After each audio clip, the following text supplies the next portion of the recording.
وعلیکم ورحمۃ اللہ وبرکاتہ۔ بسم اللہ، الحمد للہ والصلاة والسلام علی رسول اللہ ومن تبعہ ووالاه وبعد۔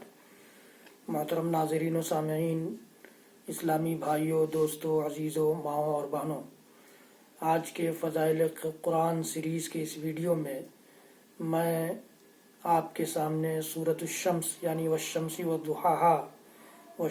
وضحاہا سے متعلق کچھ باتیں عرض کرنا چاہتا ہوں۔ حضرات گرامی، اس سلسلے میں امام احمد، امام ترمذی، امام نسائی وغیرہ نے حضرت بریدہ رضی اللہ تعالیٰ عنہ سے ایک روایت نقل کی ہے کہ اللہ کے رسول صلی اللہ علیہ وسلم عشاء کی نماز میں والشمس وضحاہا یا اس جیسی صورتیں قرأت کیا کرتے تھے، اس جیسی صورتوں کی قرأت فرمایا کرتے تھے عشاء کی نماز میں۔ یعنی ایک مقدار دے دی اللہ کے رسول صلی اللہ علیہ وسلم نے، ایک پیمانہ دے دیا کہ اتنی لمبی صورت یا اتنی آیتوں کی صورت ہم تلاوت کریں عشاء کی نماز میں۔ کان یقرأ ان رسول اللہ صلی اللہ علیہ وسلم کان یقرأ فی صلاۃ العشاء والشمس وضحاہا واشباہہا من السور۔ یہ اللہ کے نبی صلی اللہ علیہ وسلم کی حدیث۔ اسی طرح سے اس سے پہلے ایک حدیث گزری ہے جو اللہ کے رسول صلی اللہ علیہ وسلم نے حضرت معاذ سے کہا تھا کہ کیوں نہیں تم سبح اسم ربک الاعلیٰ اور والشمس وضحاہا واللیل اذا یغشی وغیرہ کی صورتوں کی تلاوت کرتے ہو، کتنی لمبی قرأت کرتے ہو نماز میں۔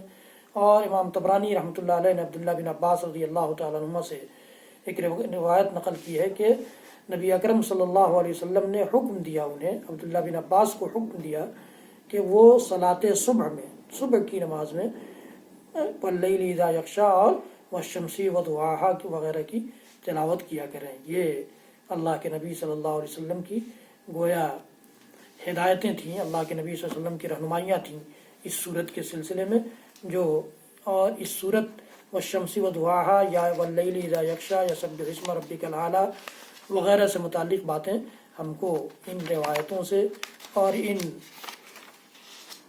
احادیث سے معلوم ہوئیں۔ اس لیے ہمیں اور آپ کو کوشش یہ کرنی چاہیے کہ ہم اور آپ ان صورتوں کو ضرور یاد کر لیں جن صورتوں کی تلاوت اللہ کے نبی صلی اللہ علیہ وسلم کسی نہ کسی نماز میں فرمایا کرتے تھے یا جن صورتوں کو تلاوت کرنے کا حکم دیا کرتے تھے۔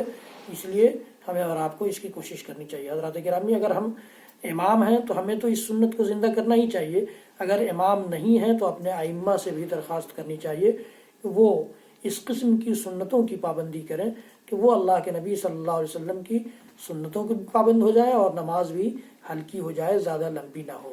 تو یہ اللہ کے نبی صلی اللہ علیہ وسلم کی ہدایت اسی لیے ہوا کرتی تھی۔ حضرات گرامی، یہ ویڈیو زیادہ سے زیادہ تعداد میں لوگوں سے کو شیئر کریں تاکہ آپ کے لیے، میرے لیے صدقہ جاریہ ہو۔ میرے چینل کو سبسکرائب کریں، بیل آئیکن ضرور دبائیں اور فیس بک پر لائک بھی کریں۔ رب العالمین ہم سب کو کہنے سننے سے زیادہ عمل کی توفیق دے، اپنے نبی کی سنتوں کے سانچے میں ہم سب کو ڈھال دے۔